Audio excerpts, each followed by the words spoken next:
Okay, it seems like the internet does not want to cooperate with me today, so I'm going to have to do this the long and hard way. I'm going to do this on my phone and do the editing today and get this out to you guys. Hello, you guys. My name is Donovan Saadiq. I'm the Inland Empire Informer. Please do me a favor. Please like, share, and subscribe. Get this message out. Today is November 3rd. It is 12:49 hours, and we are 5 days away from a major election. In the city of Moreno Valley, we have only the second elected mayor in our history. And that's an election that is citywide. And of course, when you're the first of anything, you kind of set the template of how that your predecessor should continue on to make everything run smoothly and or badly, depending on how you did it. And again, I mentioned at the city council meeting that I wish Mayor Gutierrez Godspeed, and for me, the way I look at it, as I've said in previous videos, Moreno Valley is set up perfectly to run the table and have influence on just about every local level. So it is no secret that Mayor Gutierrez and I we're friendly. I respect everybody, believe it or not. I give everybody their due respect. When it comes to politics and things that they're doing, sometimes if you're an elected official, it's not personal with me. It's not a personal issue. It's a boss servant issue. I'm the boss and I want to be listened to and I want things done the way that I want them to do because I'm paying your salary. So it's never personal with me when it comes to elected officials. Unfortunately, you have some elected officials that do take it personally. And if you're that type of an official, you're in the wrong business. So it's no secret that Mayor Gutierrez and I have had our differences and our issues. But all in all, if I had to give him a grade, I would have to give him a grade of at least a B+. He grew into the position and his side won in the wars, whatever. He believes what he believes. And he did exactly what the people put him in there to do. I have to respect that. My current council member, Lena Baca Santa Cruz, she believes in certain things that I don't believe in, and I'm going to have to find a middle ground to work with that. She was put in there in regards to doing what the majority of people put her in there to do. You can't be the minority and always crying and complaining and this, that, because you're not getting your way. What you need to do is galvanize your supporters and either run yourself or get enough votes to where you get somebody in there that's going to run your agenda. This country is about majority rule, and we have to respect it. You don't have to like it, but you have to respect the people that are put in positions. And as you guys know, nationally, I'm known as the recovering Democrat. Most black people vote Democratic. 97% of the black vote goes to the Democratic Party in some way, shape, or form. We are the only group in the United States that does that. Thus, black people get nothing for their vote because it's just assumed, we're just gonna roll over and do that. If you look at the Latino vote, it's almost 50%. Well, I'd say it's about 60 something percent Democratic, 40% Republican. You look at the Caucasian white vote, it's almost 50-50 with those guys, okay? The Asian vote is almost majority Republican, okay? Because they're the biggest group. Well, they're not the biggest group. They're one of the smallest groups, but they're the group with the most money in the United States. So here in the city of Moreno Valley, there's not enough black people that are engaged in local politics, and thus when something is approved and done, you see black people usually show up after the fact and they want to holler, scream, and complain. So, but let me give you a recap of what happened on the 2nd during the city council meeting. Ulysses Cabrerras, who is a council member, he is running for mayor, and he was censured last night for not for the coup that he was involved in. He was involved in a power grab within the city with Dave Marquez that was ruled illegal And my understanding is there's still an investigation going on in regards to the criminality that might be involved in that. I'm not exactly sure. Do not quote me. But there might be still some investigations going on because a Brown Act violation did happen. Bob Palomares put a lawsuit in, and various other groups put a lawsuit in, and basically stopped this power grab from happening. Obviously, there was some collusion going on because it just so happens LaDonna Jimson, who was a former council person, she happened to just be in the parking lot having date night with her husband, and they just happened to have been there. And it is very self-evident that a decision was made that they had pre-selected, which is also a Brown Act violation. This person without, nobody else involved. I mean, even LaDonna Jimson herself said that she called these particular council members and let them know that she was interested in the position, which you should not do. The attorney, even us people that were saying that, either it's going to go to application process and let people who are interested apply, or you have an open election. Thank God we ended up having an open election. Thus, we got Vaca Santa Cruz into office. But here you have two different council members sticking their nose in District 1's business.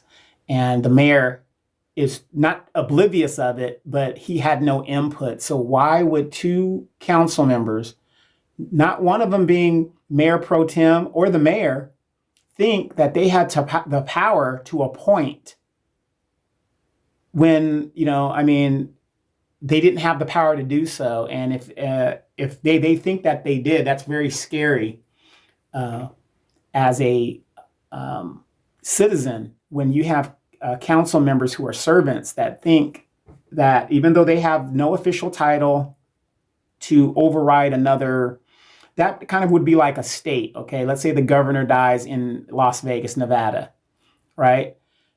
And Gavin Newsom just decides, oh, well, we're going to go over there and appoint somebody we want over there in Nevada. And that's kind of basically what happened here. But Cabrerras is running for mayor, and he had all his supporters there, which is fine. You could have your supporters do what you got to do. And you're listening to the supporters talk, and the supporters are totally in love with this man. He does great things. He's I think it's crazy when I hear people say, yeah, there's some things he might have done, but, I like him, so let him go ahead and do it. Let him go ahead and be elected. Let him go ahead and, I don't think his supporters had all the facts, and I was in the audience. I was in the audience during the power grab, and you could hear that when the city attorney stated the facts of what happened with that power grab, as we, the citizens, have demanded. And the story of this power grab isn't over, because from what I took from the meeting was the DA is still investigating. So there might be some, hopefully not, criminal charges coming down as they investigate this. Hopefully not. I don't want to see anybody unjustly served with, any kind of criminal mischief and stupidness over something that they really should not have done with. So you could hear this the gasps in some of his friends' audiences, because you had one lady get up there, was saying what he had done for her, helped her open her business, and she was very passionate about his moral character. But how could you be that passionate about somebody's moral character if you really don't know their moral character? This man basically tried to take the voice of District 1 away from the people of District 1. And she really didn't know what was going on. And, some people don't have a problem with, Dave Marquez. So what if there's a Brown Act violation? I couldn't believe a sitting elected person would say something like that in public, in front of press, on video. But obviously his moral compass and his moral character tells him it doesn't matter. as long as I get things done. I've only seen things like that done in banana republics and, third world countries in Africa where you have these strongman dictator type situations. And yet, these people sit up there and they pledge allegiance to the United States of America and they take an oath to the Constitution. At the end of the day, my oath is to the Constitution. That's what I took an oath to. Are the laws fair that I think are fair to Black people and to me? Absolutely not. But the only way that I can change it is through legal means to do so. I don't think I should have a right to take my rifle and force my way into something that I'm definitely going to be shot and killed or jailed for. But some people don't have a problem with people like that. They just don't have a problem. And so Ulysses was censured last night or Tuesday night. And the sad thing was he kept trying to spin it as if it's something different than what it was. And so it was really funny because he tried to antiquate the mayor's situation of how he got appointed versus his situation. Total apples and oranges. The mayor's situation had to do with the redistricting of his district, and it was really something. And yeah, he was initially removed, but it wasn't but he wasn't illegally appointed. I know everybody's going to have their little dissecting parts of that situation. I'm just sticking to Ulysses Cabrerras' comparison. Dr. Gutierrez was appointed legally. There was a quorum. I don't want to hear nothing past that. LaDonna Jimson was not appointed illegally. There was not a quorum. And that's the issue. You have to stop it right there. You got an issue with Dr. Gutierrez's other situations. Was it zoning? Was it this? He didn't live in the district, all this other. That doesn't matter right now. We're talking right today. We can't change the past. We have to talk about right now. Okay? The fact of the matter is, if you're going to compare the two, Dr. Gutierrez had a quorum to even get on and be seated. He had a quorum. We got to start there. He had a quorum. Once he was legally seated, if the issue came up to districting or where he lived and stuff, that's a total different issue. In LaDonna Jimson's case, there wasn't a quorum. So she was illegal to even sit on the dais. And that's my layman term in regards to that. And he kept trying to spin that. They're apples and oranges. They're apples and oranges, dude. And at the end of the day, you and Dave Marquez, who had no legitimate power, approved this power grab. I was in the audience. Luis Palomares was in the audience. I mean, a lot of the people that brought you into city government, that supported you, nurtured you, mentored you, were up in arms. And I don't know what that's about, nor do I care. Because sometimes, it's like you do something and it backfires, and that happens in life. It does happen in life. Sometimes you do things and you think you're doing something and, the dog bites you. You're getting the dog out of the kennel and then you're treating the dog really nice. And then for some reason, the dog ends up biting you. It's a gamble. And so he ended up being censured. And the funny thing was all of these people, and you guys go see the video, were coming up talking about what a great character he is, whatever. That's fine, if that's what you think. Then the mayor had the attorney give us the facts. And those facts were the same facts that I, Luis Palomares, Bob Palomares, and a lot of people who saw what happened on October 19th, 2021, they were the same exact facts. Same exact facts. An illegal appointment. We were going to get sued. The very next day, after LaDonna Jimson was appointed, I was doing an audit at City Hall while Victoria Baca And you guys know the history between Victoria and Baca and me. We are very civil. I have a lot of respect for her. But I gave her we have our history. So I'm not going to run away from that. I mean, I said some pretty bad things and vice versa, I'm pretty sure. And, but we settled our differences because, again, she was who she was and I am who I am. But I'm not going to run away from that. So I don't want anybody to sit here and talk about, oh, look how fake he is. He's talking about that they were great friends. No, I never said that. I said we settled our differences in the regards of how we will conduct ourselves in regards to each other. I was always told to be, I was asked to be respectful of her grandchildren, and which I did. And I am still doing that to this very day. And her family, she said, I can say whatever I want about her. Just leave her family out of it. And that was our adult agreement. We kept it professional, just like we're supposed to do it.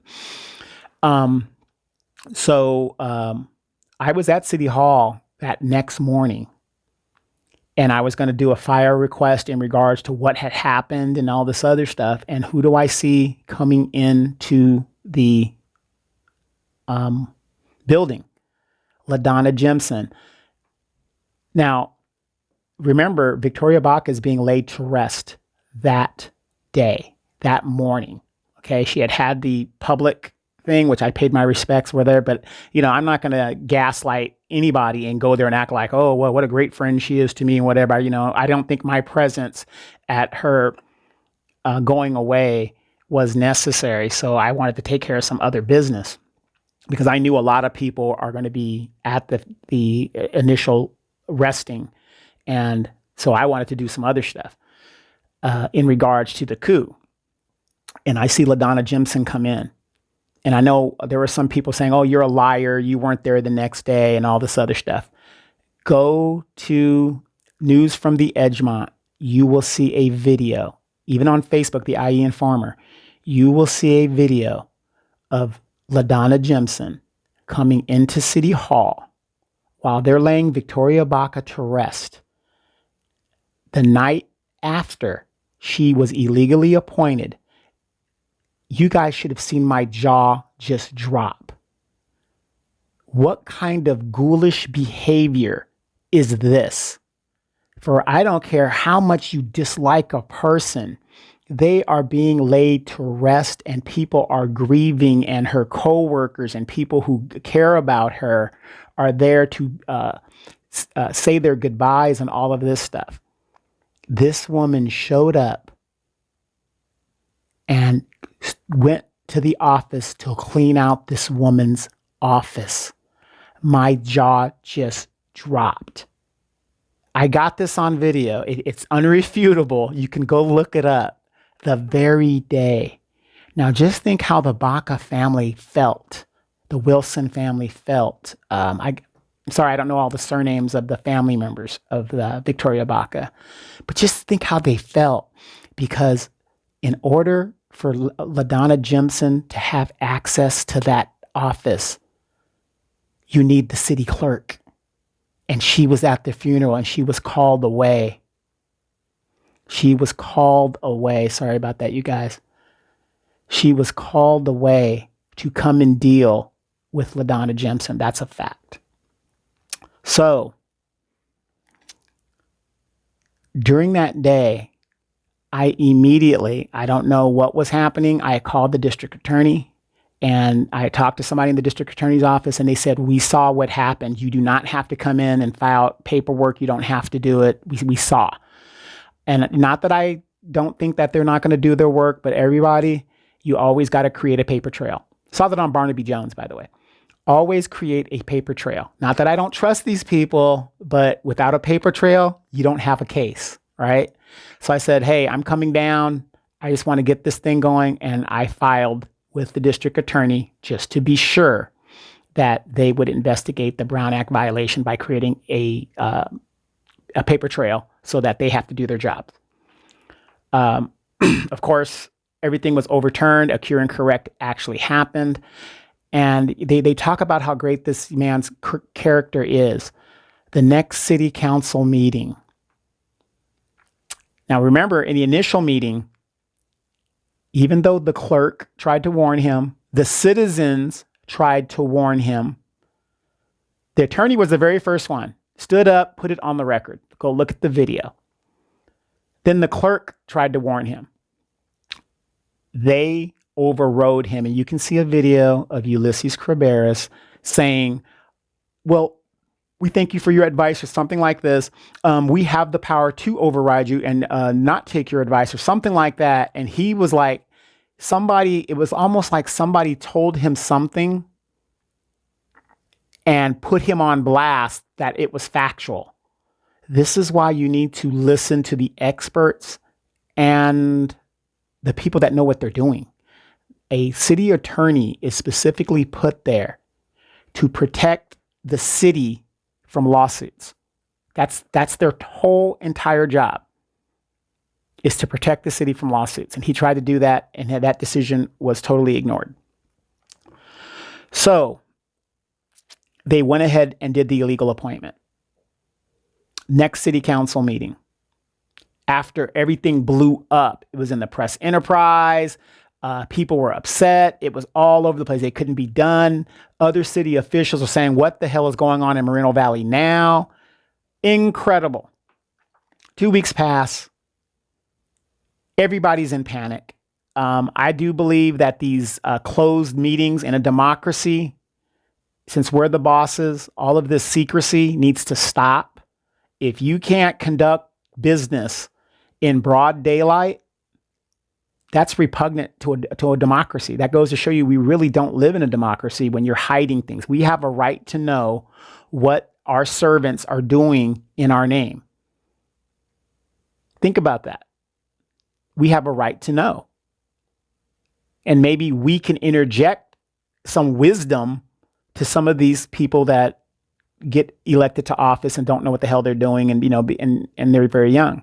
But the next meeting after that, this guy, he's a great of character and he's a great guy, whatever. Like I said, I could not understand what those people Tuesday, the 2nd of November, what they were talking about when it came to character. This man has none. The next meeting, this man tried to get the attorney that tried to save his ass fired. Because he knew he screwed up and the ramifications are coming. But see, again, he kept spinning it last Tuesday. Like, oh no, that isn't what happened, whatever. Dude, if you guys watch the video, I even tried to advise him. Nobody has a problem with people making mistakes. We're human beings. We're going to make mistakes.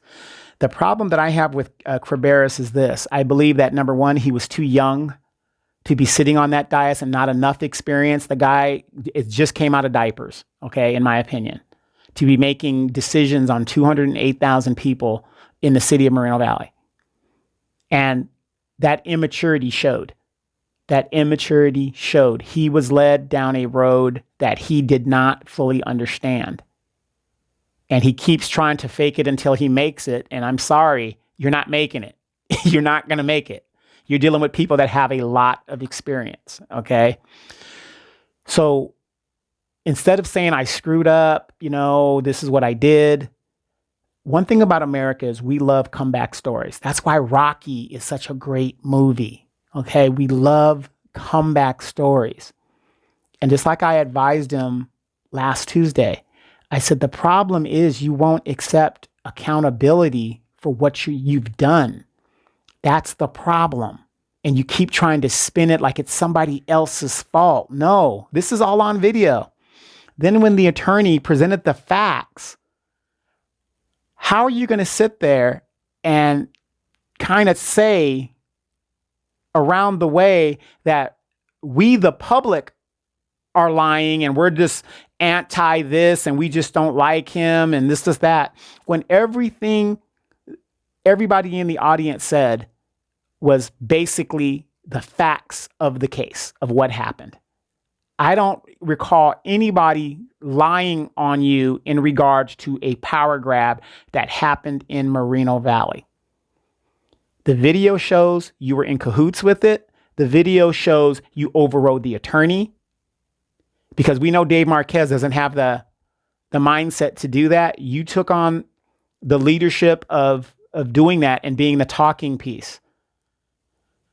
You can't run away from that. And that's one thing, whoever's advising you, Cabrerras, because I know you're going to watch this video, or some of your handlers are going to watch this video. The one thing you do not do in politics is run away from an issue. If anything, you run to it or you double down on it. Okay? That's what you should do. So if I'm hanging out with Charles Manson and somebody comes up to me as a politician and says, oh, well, you hang out with Charles Manson. Do you know what I would say? Well, of course I hang out with Charles Manson. We've been buddies for 16, 17 years. It diffuses the whole situation. You had ample enough time in over a year's period to come out and say, you know what? I made some mistakes. I screwed this up. I own this. And I'm going to do better moving on. You just refuse to do that. And one of the biggest things is the hubris of people who ascend to a position of power and they don't know how to handle it. Some people, it just goes straight to their head. That's why a lot of people telling me, well, why don't you run for office? I did that. I did it twice. And the people have spoken. And I'm good with that. But then I also found this out. I think I do a lot more good to the community doing what I do now. Because if I was sitting on the dais, I would be very restricted in what I could say, what I could do, where I could go. There's a lot of good things when it comes to community. But what people got to understand is if you're not showing up to city council and watching what is going on, where's going to be the Moreno Valley First webpage when Fred goes on and does other things? When I get done doing what I'm doing, who's going to be the next people that are going to watch what's going on? Where's the Gordon Tucker when he gets on doing what he's got to do? Where's the next generation of watchdogs that are going to watch over the city and make sure, and, not that, I'm not saying anything that I'm perfect. I'm not saying that at all. Everybody knows I am. Whoa, no. I don't have all the answers.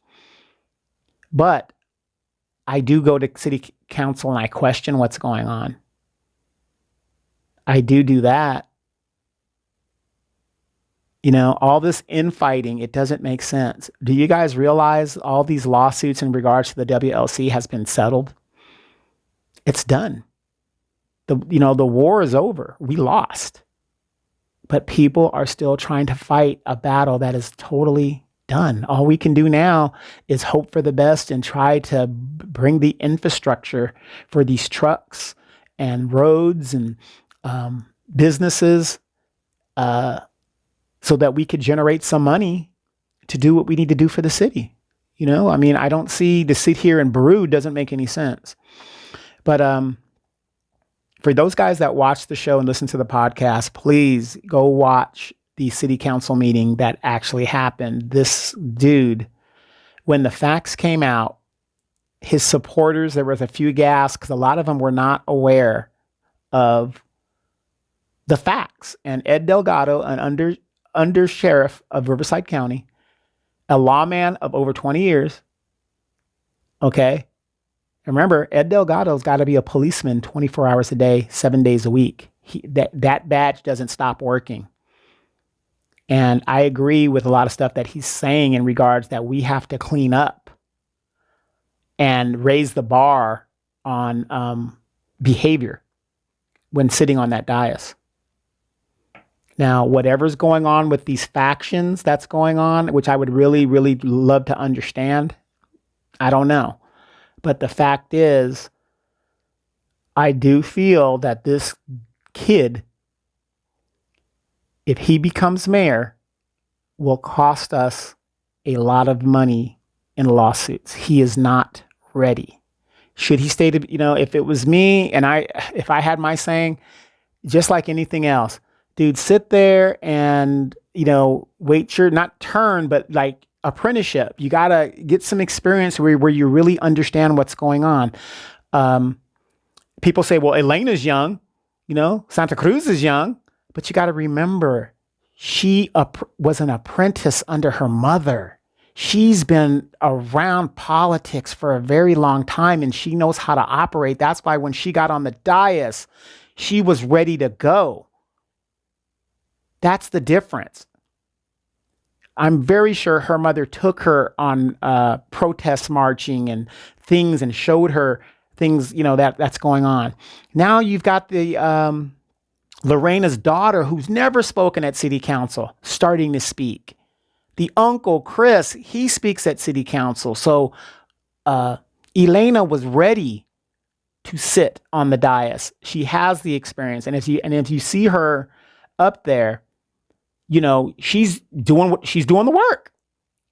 Dave Marquez, it was so pathetic. He voted against the senior center, voted against it.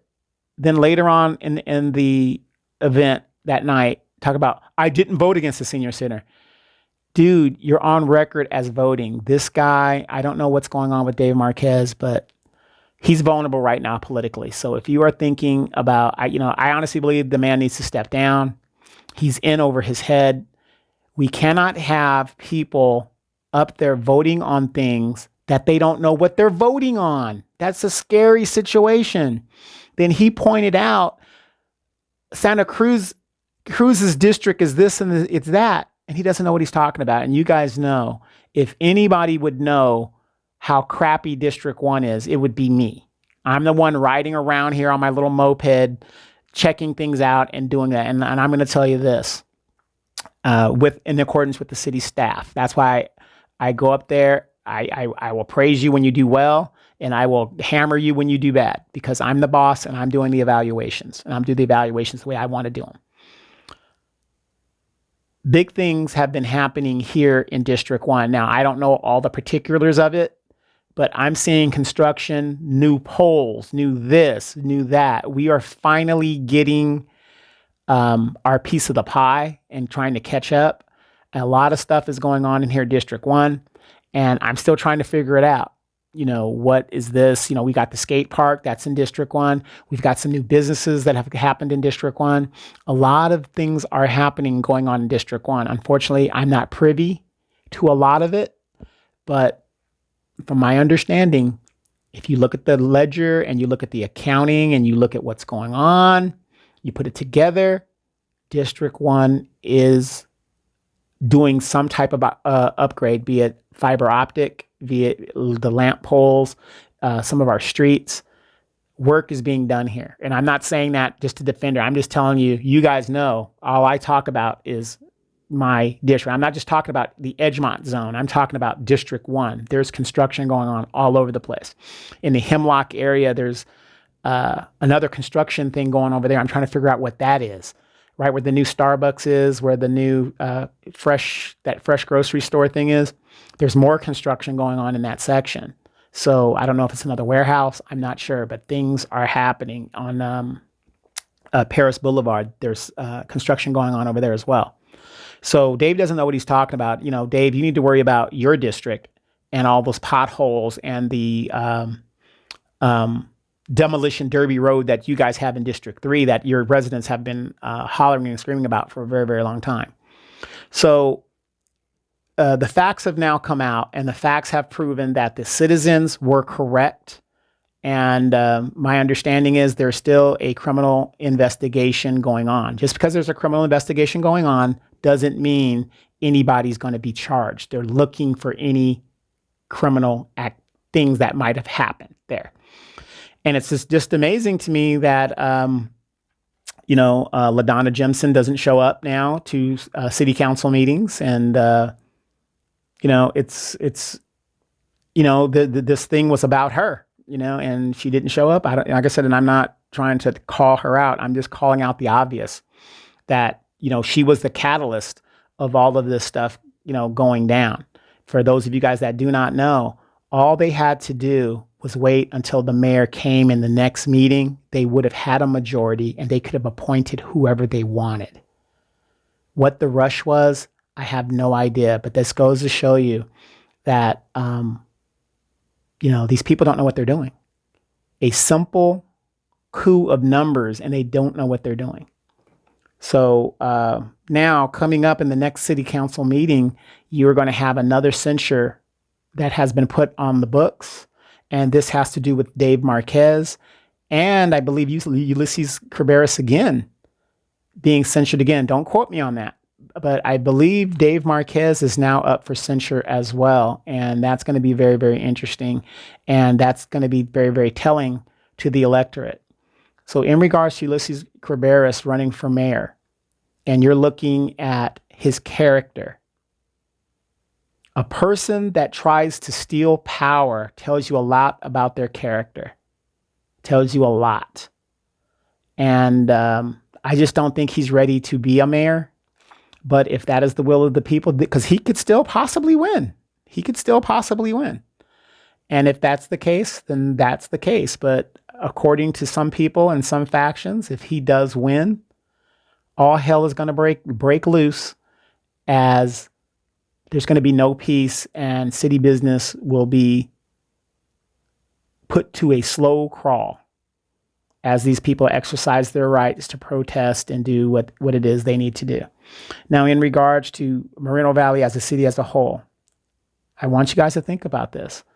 If Yixtin Gutierrez becomes supervisor, we have a resident of Moreno Valley sitting on the board of supervisors. Right now, we have nobody. When you're on the board of supervisors, he has influence, and he can influence some projects to come into Moreno Valley. In regards to the RCC trustee board, you have a choice between Daryl Terrell and Dr. Carrie Thin. It seems to me Daryl Terrell is the only one that's actually talking about issues that is concerning to the next generation. And, you know, he's a former student there himself. No, he doesn't have his PhD, but he does have a PhD in what's going on in the city and the pulse of the city and what the city needs in regards to our students and making them successful and to get the jobs that they need for the future to compete, so that they don't have to be out here working 3 and 4 jobs just to pay a apartment rent. You know what I'm saying? So no secret, I voted for Daryl Terrell. I support Daryl Terrell wholeheartedly. So if you're going to be voting out there on November 8th, please vote for Daryl Terrell. And that's the only advice I'm going to give you in regards to voting. Dr. Thin, no problem with her whatsoever, but I haven't really heard anything that's really going to move me and give me tangibles. Daryl Terrell's talking about tangibles and things that our children need to be successful when they go to school. He's talking resources. And I think that's very, very important, because kids don't want to hear the same old philosophy about what you're going to do 10, 15 years from now when you're long gone off of the trustee board. So you guys, do yourself a favor. You can go to the city website. You can look at the meetings there.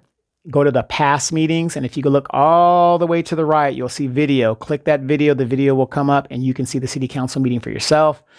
If you want to watch city council meetings, you can go to the public access channel. I think on Spectrum, it's channel 3, the civic channel, whatever. And you can see the meetings in real form. Again, you can see it on YouTube as well. It might take a day or two for it to post, maybe 3 days sometimes. And you can see it on YouTube as well. Just put in the city of Moreno Valley. Also, before I go, do not forget about using the city app. The city app basically does this. There's no reason for us to have to deal with illegal dumping, graffiti, all in our neighborhoods. Because what that does as a homeowner, it brings your property values down, all right? That city app has everything you need. And that's what I use when I go around the city and I see things that I don't like, or I see dumping, or I see trucks in the wrong area. It tells you, gives you the police department number, code enforcement, whatever you need. You've got to create a paper trail. And then the city, we have an excellent city staff. We have excellent city workers. And I'm telling you, kudos does not go enough to our city workers who maintain our parks, maintain our streets, because these guys are working, at least in my zone. I can't talk about other zones, but if you guys know anything about the Edgemont zone, these dudes be working. And I know it is frustrating for them to have to keep going over and over and over of something that they fix, and it gets broken again, and then they got to come back and do it again and again and again. And that's literally happening in my area. You keep, going over the graffiti and the same thing. And, unfortunately, we've got parents that don't know where their kid's at, don't give a damn.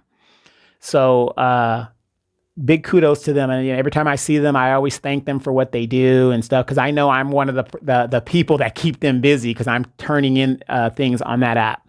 So let's say you have something that you want to say to your city council member. That he or she's email is right there. I send Baca Santa Cruz all types of stuff. And she does respond when she gets a chance. Cause remember, she's a working mom and, doing her thing, raising her family. She has another job. Her job as a councilman is not full-time. It's a part-time job. And so she responds and she gets back to me. And if she can't address the situation, she addresses me to the proper department who then handles the situation. If you want to contact these people anonymously, you can do so as well as that. And, and grieve your concerns and things of that nature. Graffiti, if you turn it in, graffiti is usually removed within 30 hours. I have never seen graffiti stay, at least even in Edgemont, no more than 20 hours. It's like the next day it's gone. Okay. All the department heads, all the information you need is on that app. All of it's right there. So if you want to be anonymous, you can turn stuff in anonymously. There's no problem. If you have a homeless people issue and they're doing encampments, you could call that in anonymously. It's all there. Dead animals, animal shelter questions. It's all there. That's what I use. I strongly recommend you guys to use that. It is vital to keep our community looking clean and safe and all these things. You got people that dump mattresses just anywhere and stuff like that. Hey, it's a big deal, but it's no big deal if you would just use that app and call it in, and we have staff that will come out and remove it. So, we have to start policing ourselves at this point. Monetarily, we don't have the money, we could hire more staff, to do it, but we have a pretty big city here and that would be a lot of money when all it takes for you is to police your own area and let the staff that we do have come in and do what they need to do. But hey, I don't want to keep you guys too long, you guys. I'm going to go ahead and edit this video and get it out there. Again, I apologize for the internet connection today. I tried to get that going, but it just wasn't going to work for me today. So I appreciate you guys. Again, November 8th is the election. Please vote your interests. Groupthink isn't going to work. To me, it doesn't matter, who you vote for. I live in Edgemont. So for me, it doesn't matter. I'm where I'm at, and this is where I'm going to be. Senior center is going to be expanded, which I think is a good thing, but we still need a youth center. I still think we need a youth center for our youth. We've got money.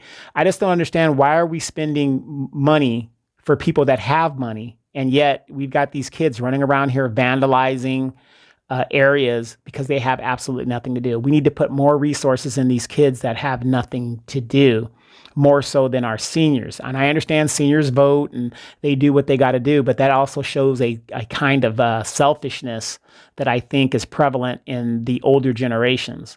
And I'm 52 years old, and I know I'm getting up there, in the older generation thing myself, but I just think, as a homeowner and somebody who lives and is active in the community, if we don't invest in these kids, it's going to cost us more, in the long run. Seniors aren't vandalizing in most cases, communities. It's the young kids walking around late at night. They have nothing to do.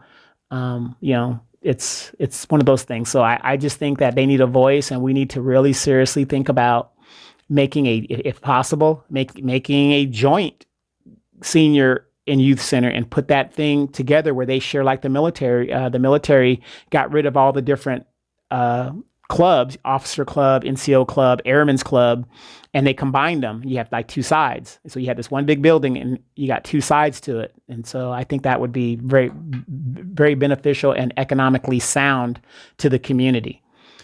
But anyway, and also, you guys, there's a young lady named Michelle Irving I met at the city council meeting, and she has a nonprofit. It's called A Better You, and it's a form of a youth center. It's kind of like a bunch of games, video games, board games, all kinds of stuff, foosball. I'm going to go over there and check it out. It's on Paris Boulevard, 14920 Paris Boulevard, Suite 143. And I'm going to put her information out there, and I want you guys to go check her out. She says, "Why waste a life when you can build one? Intervention and prevention for adults and youth." So you guys check her out. I'll put her information up, and let's check out her nonprofit. She's trying to help these youth solve the problem until we can get a permanent solution for a youth center for the city of Moreno Valley. Donovan Saadiq, I am the Inland Empire Informer, nationally known as a recovering Democrat. You have just now been informed. Do not forget to vote November 8th.